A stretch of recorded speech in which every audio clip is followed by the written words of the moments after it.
Shalom, sukacita sekali. Kali ini saya bersama Pastor Sarlin. Dan kali ini saya rindu sekali untuk berbincang-bincang mengenai pujian dan penyembahan. Dan sebuah lagu pujian yang berjudul Waymaker saya akan angkat bagi kemuliaan nama Tuhan bersama Pastor Sarlin. Dan kita akan belajar tentang puji-pujian. Puji Tuhan. Terima kasih Tuhan Yesus. Sebuah pujian bagi nama-Mu Tuhan. Karena Engkau adalah Waymaker. Engkau adalah Tuhan yang memberikan jalan saat tiada jalan.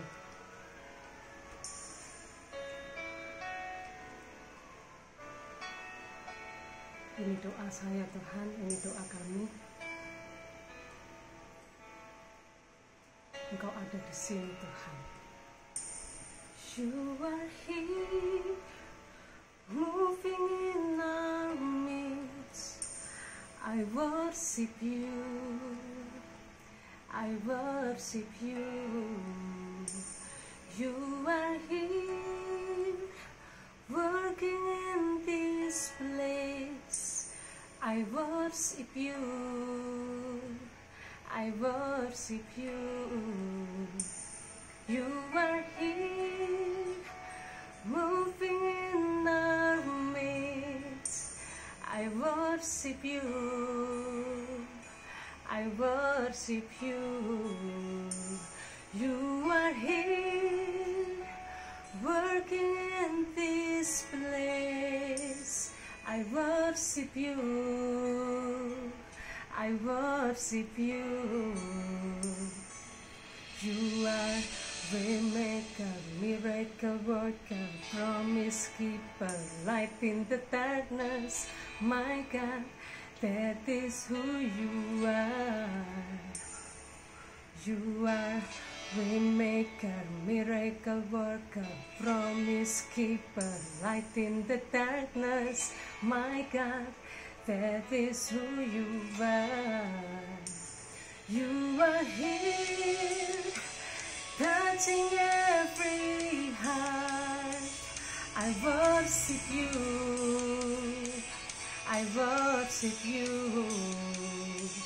You are here, healing every heart. I worship you, I worship you. You are here, turning life around. I worship you, I worship you.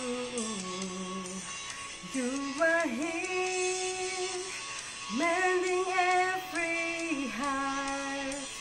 I worship you, I worship you. You are Waymaker, miracle worker, promise keeper, light in the darkness. My God, that is who you are. You are Waymaker, miracle worker, promise keeper, light in the darkness. My God, that is who you are. Oh, you are Waymaker, miracle worker, promise keeper, light in the darkness. My God, that is who you are. You are Waymaker, miracle worker, promise keeper, light in the darkness. My God, that is who you are.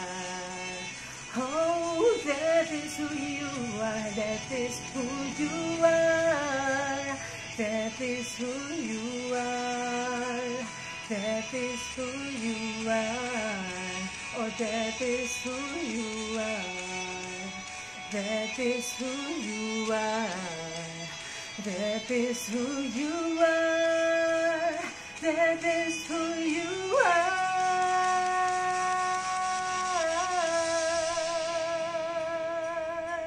Lord Jesus, oh. that is who you are. Oh, hallelujah. We praise your name, Lord Jesus. Even when I don't see it, you're working. Even when I don't feel it, you're working. You never stop, you never stop working.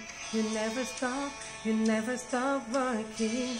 Even when I don't see it, you're working.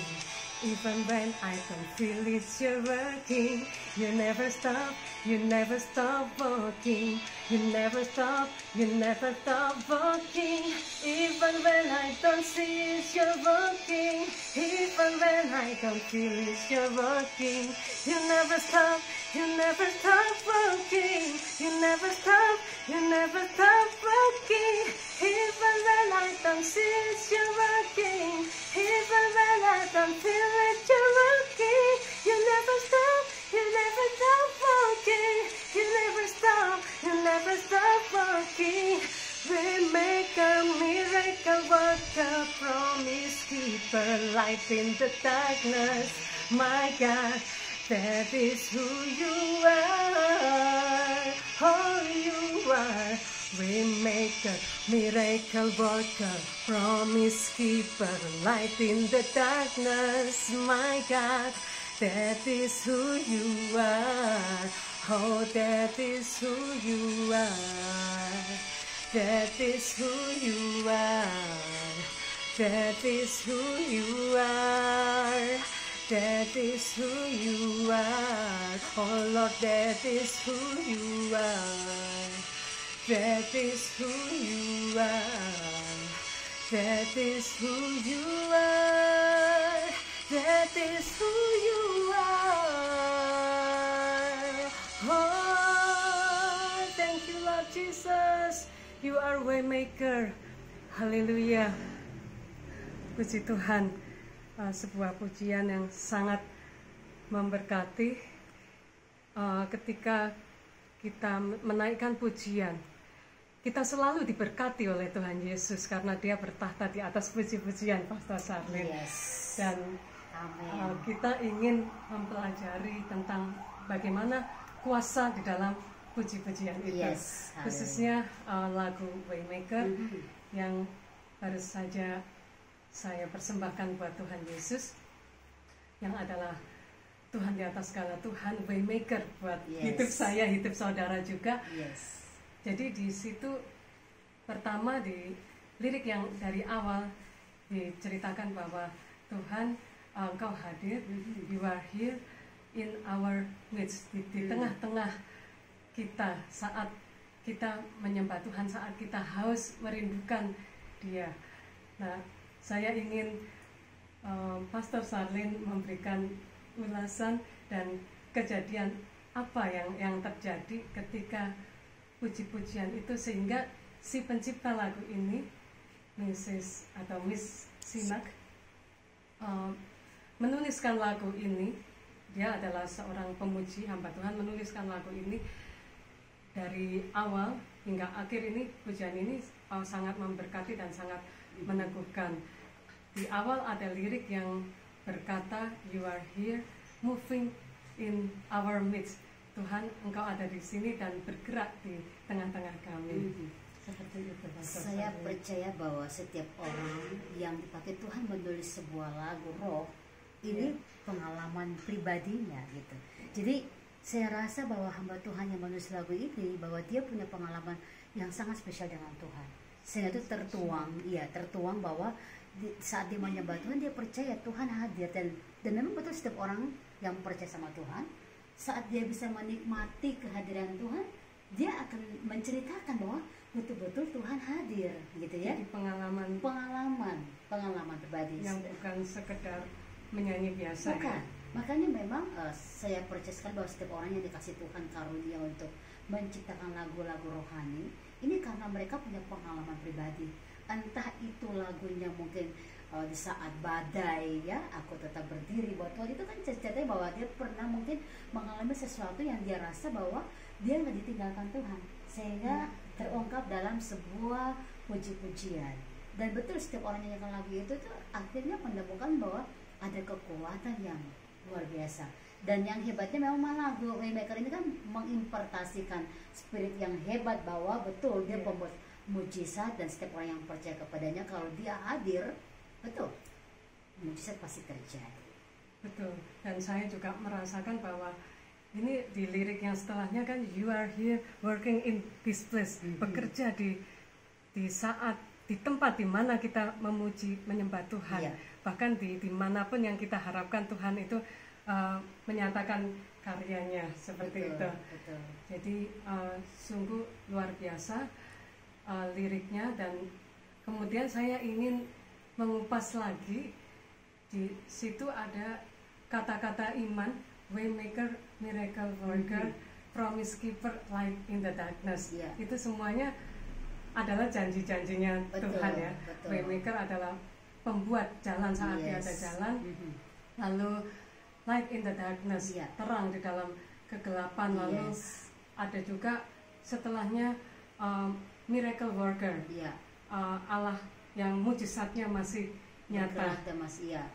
Nah, bekerja sampai hari ini. Iya, luar biasa. Sejak saya diperkenalkan lagu ini oleh Pastor Sarlin, itu memang saya melihat memang benar Pastor Sarlin sering menyembah Tuhan dan sering juga mengalami mujizat, yaitu seperti yang baru saja Pastor Sarlin ceritakan kepada saya tentang bagaimana Pastor Sarlin ingin untuk memberikan berkat di saat momen yang barusan kita rayakan, kenaikan Tuhan Yesus ke surga ini. Di situ membagi-bagikan banyak sekali berkat-berkat yang luar biasa. Dan sebelumnya memuji dengan lagu ini, Tuhan Engkau Allah mujizat, Tuhan Engkau Allah mujizat, seperti itu. Nah, mungkin saudara-saudara ingin tahu bagaimana perjuangan doa itu lewat pujian. Betul. Kalau di masa lalu ada Daud yang melawan Goliat. Daud memuji Tuhan dulu, lalu urapan turun dan bisa mengalahkan Goliat yang besar itu. Dan saat ini pengen mendengar kisahnya Pastor Sarlin. Jadi memang sebenarnya lewat pujian, betul. Semua orang bisa merasakan. Karena memang gini, pujian kepada Tuhan itu berarti kita sedang mengagumi Dia, dan kita sedang memuji menyembah Dia, itu membuat Dia hadir. Artinya kita mengundang Dia dengan pujian dan penyembahan yang luar biasa. Dan memang benar, setiap keadaan situasi apapun kita alami, kalau kita undang Dia hadir, Dia akan bergerak dengan caranya Dia. Dan ini memang pengalaman pribadi bahwa betul ada banyak orang yang mungkin minta tolong, tapi secara manusia saya ini mungkin tangannya terbatas. Nah, di dalam doa, di dalam penyembahan, penyerahan diri total itu yang sebenarnya Tuhan kan minta gitu loh. Makanya di dalam Alkitab dikatakan bahwa persembahan apapun itu di mata Tuhan itu nggak ada artinya selain mempersembahkan hati kita yang hancur di hadapan Tuhan. Hati yang hancur adalah hati yang benar-benar memberi kepada Yesus bahwa ini hidupku. Aku udah nggak bisa ngapa-ngapain lagu, aku hanya percaya kepada Engkau. Nah gitu. Dan lalu yang menyatakan mujizatnya adalah Tuhan. Jadi tugas kita adalah mengimani, mencari Dia, gitu. Mencari dia, memuji Dia. Ada banyak orang yang mungkin begini, saya punya masalah, betul cari Tuhan, tetapi dia tidak merasakan Tuhan hadir. Karena gini, di dalam hadirat Tuhan itu sebenarnya kita harus taklukkan justru daging kita, emosi kita karena persoalan gitu loh. Kita harus tahu itu, dan kita harus benar-benar telanjang di hadapan Tuhan. Artinya tidak membawa beban-beban dalam hidup kita, supaya kita bisa benar-benar rasain Tuhan bergerak dengan cara 100% mengandalkan Tuhan. Makanya ada firman Tuhan yang berkata, apa yang gak pernah aku lihat, gak pernah timbul dalam telinga, gak pernah kita pikirkan dan dalam hati juga, Tuhan sediakan bagi kita. Kenapa? Ada kalimat terakhir di situ dalam 1 Korintus 2 ayat 9, karena kita mengasihi Tuhan. Nah, mengasihi ini kan berarti betul tadi kita kalau datang sama Tuhan itu jangan membawa masalah. Kadang-kadang kan kita karena mungkin sudah terjebak, kita Tuhan tolong. Banyak sekali ternyata jadi, orang-orang yang masih begitu ya. Kita harus benar-benar yang benar-benar berserah, itu artinya telanjang. Dalam arti telanjang ini taruh semua hanya datang kepada Tuhan dengan hati yang hancur, bahwa ada haus dan lapar. Bayangkan bahkan dengan apapun masalahnya, dengan puji-pujian tetap betul. melakukan puji-pujian Jadi itu kepada puji-pujian Tuhan, itu gini, anggap aja seperti saudara lagi berlari berapa kilometer dan sangat capek dan ingin cepat-cepat sampai di rumah untuk minum air. Nah kalau minum air dalam keadaan haus, kita langsung lega kan. Nah itu, kalau cari Tuhan itu harus begitu. Artinya benar-benar aku mau Engkau, aku hanya mau Engkau. Engkau ada di sini, you are here gitu loh. Dan kita akan merasakan dia akan bergerak gitu. Kenapa? Karena rasa haus itu membuat kita dipuaskan. Nah gitu loh. Jadi kadang-kadang kita datang sama Tuhan, kita membawa masalah-masalah duluan. Iya, bawa masalah-masalah duluan, makanya kita nggak ngalamin kepuasan. Tapi kalau datang sama Tuhan, kita naruh semua masalah dengan cara adalah meskipun sedang mengalami banyak tantangan ya. Iya, saya dikasih Tuhan satu hikmat untuk artinya ada sebuah lagu yang ngalir dari roh saya. Itu justru karena saya punya masalah. Dan saya ambil gitar, padahal saya ini bukan seorang yang pintar main gitar loh, saudara. Luar biasa. Saya ingin belajar gitar juga dari Pastor Sarlin. Justru saya nggak bisa. Bisa seperti Pastor Sarlin ini memuji Tuhan, tetapi juga bisa main musiknya. Tidak bisa sebenarnya pintar main gitar, tapi hanya beberapa nada yang saya bisa. Dan saya waktu lagi punya masalah, saya memang tahu saya mau cari Tuhan, saya butuh dia, dan saya hanya mau berserah sama Tuhan, dan saya hanya main gitar, nyanyi, menyembah tanpa saya bicara tentang masalah saya. Saya hanya menyembah Tuhan, Engkau ajar, Engkau dahsyat, oh I love you so much Tuhan. Jadi saya hanya menceritakan bahwa ini hatiku kepada Engkau, nah gitu loh. Ceritakan hatiku kepadamu gitu loh. Dan di situ Tuhan langsung munculkan apa yang gak pernah kamu lihat, apa yang gak pernah kamu dengar. Karena kau mengasihi aku, itu Tuhan langsung nyatakan begitu. Aku akan memberikan apa yang kau inginkan. Dan Tuhan kasih hati saya untuk membuka kitab tadi 1 Korintus 2 ayat 9. Dan lagu itu Tuhan kasih dalam roh saya untuk mengalir dengan pujian penyembahan yang saya nggak ngerti gimana membuat lirik dan nada-nada, tapi justru Roh Kudus karena saya rasakan dia hadir, ngalir aja walaupun notnya tadi yang saya bilang saya nggak ngerti nada-nada. Dan tiba-tiba setelah doa gitu terekam di sini. Lalu lirik itu mengalir ya. Lalu lirik dibuat dan benar-benar itu lagu powerful buat saya. Dan itu ada syair yang even when I don't see you betul. Working, you never stop working. Ya, itu betul. Itu benar-benar itu firman ya. Makanya Tuhan bilang kan, apa yang nggak pernah kamu lihat? Jadi kita nggak pernah lihat, tapi Tuhan nggak pernah berhenti bekerja, gitu loh. Dia akan tunjukkan itu bahwa kita akan melihat dengan cara yang ajaib berarti. Bahkan di masa-masa ini banyak orang mengalami kesulitan.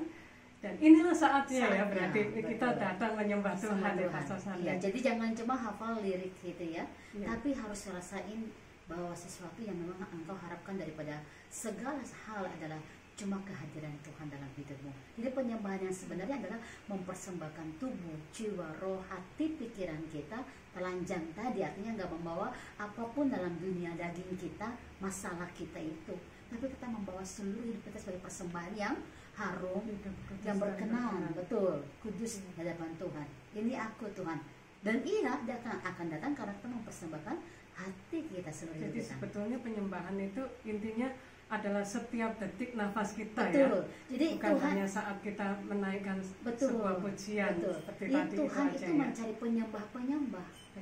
Bukan penyembahannya saja, gitu ya. Bukan hanya lips maksudnya, tapi penyembah.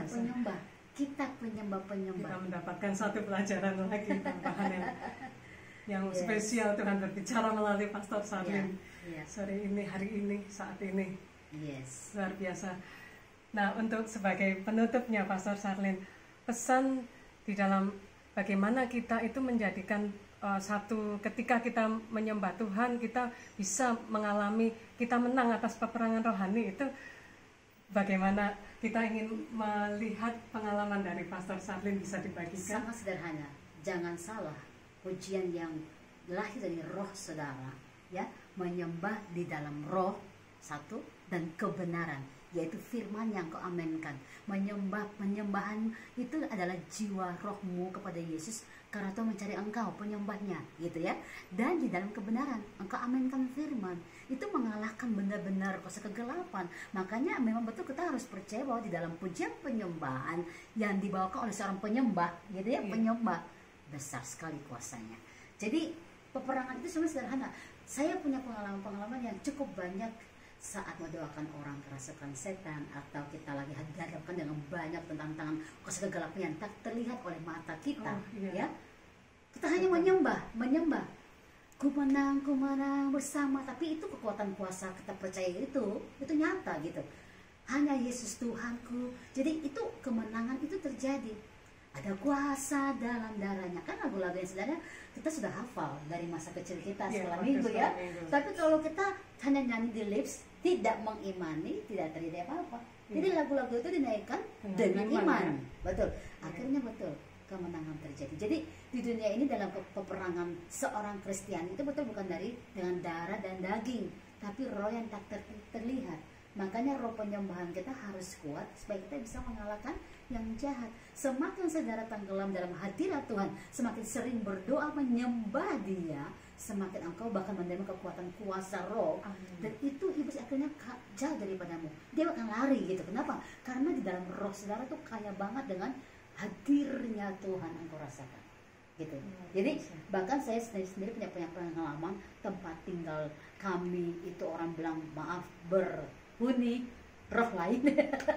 Tapi kami penyembahan, menyanyi sampai berdoa, oh Tuhan tempat ini dikuduskan dalam nama Yesus, haleluya. Kami nyanyi menyembah, dan betul bersih oleh karena pujian penyembahan yang menghadirkan Tuhan. Jadi baik kita sendiri sebagai anak-anak Tuhan, sebagai hamba Tuhan, kita tubuh kita baik sucinya Tuhan adalah tempat Dia bertahta, maupun rumah kita, tempat kota di mana kita berada, negara tempat kita berada itu bisa mengalami kemuliaan Tuhan, bisa dikuduskan, dilayakkan, bisa mengalami kemenangan dengan kuasa pujian penyembahan itu ya. Yes, betul. Jadi setiap kita ini orang Kristen sebenarnya sudah dikasih Tuhan kekuatan kuasa, bukan? Nah, tinggal kita mempertajam kayak pisau. Setiap saat ya. Setiap saat. Kayak pisau. Pisau itu kan orang kalau beli pisau di pasar pasti tahu untuk memotong sesuatu.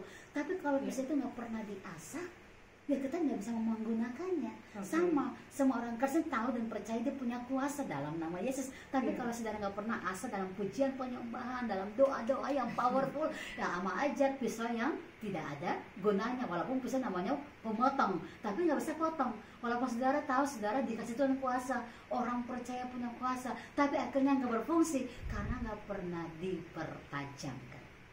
Jadi harus selalu dipertajamkan mata roh kita. Terima kasih, kita sudah diteguhkan firman Tuhan melalui Pastor Sarlin tentang bagaimana kuasa di dalam puji-pujian penyembahan.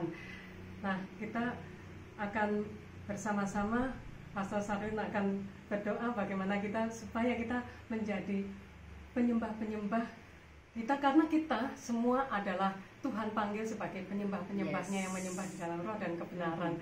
Dan kita telah menerima firman-Nya, dan baiklah saat ini kita berdoa dan Pastor Sarlin akan pimpin di dalam doa sekaligus menutup perjumpaan kita pada kali ini. Haleluya. Saya minta saudara angkat hati sama Tuhan di tempat saudara berada, dan mulai kita rasakan Tuhan hadir, karena memang hati dan jiwa dan rohmu akan Tuhan itu engkau tunjukkan bahwa engkau sangat membutuhkan Dia, engkau haus dan lapar akan Dia. Kita berdoa saudara. Haleluya. Bapak, hamba berdoa, berikan kami gairah, passion untuk bertemu dengan Engkau.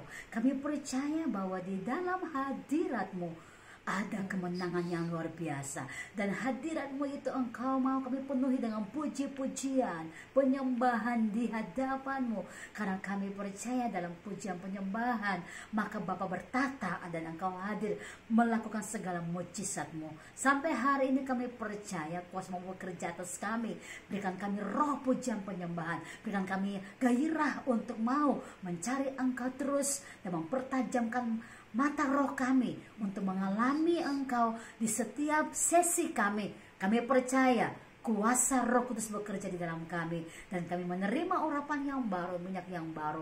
Kami yakin di dalam nama Tuhan Yesus, pujian penyembahan itu membuat hidup kami mengalami kemenangan-kemenangan yang dahsyat. Bagimu pujian, bagimu hormat, diberkatilah semua kami yang datang di dalam nama Tuhan Yesus, menerima kuasa dan kemenangan kekal. Haleluya.